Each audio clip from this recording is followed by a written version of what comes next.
Ey Rabbim, ey Allah'ım, ey qüdrəti geniş olan Allah'ım, mərhəməti sonsuz olan Rabbim,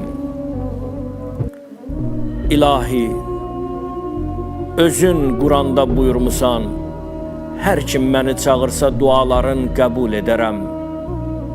Bugün də qapına gəldik. Bugün də acizanə səndən istəyirik, ya Rabbim, günlərimizi xoş, ömrümüzü bərəkətli, ruzimizi bol, həyatımızı sağlam elə, ya Rabbim.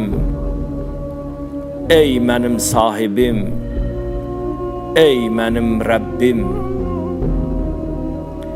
Ömrümün sonuna dək başıma gələcək gizli və aşkar hadisələrin hamısı sənin təqdirinə bağlıdır.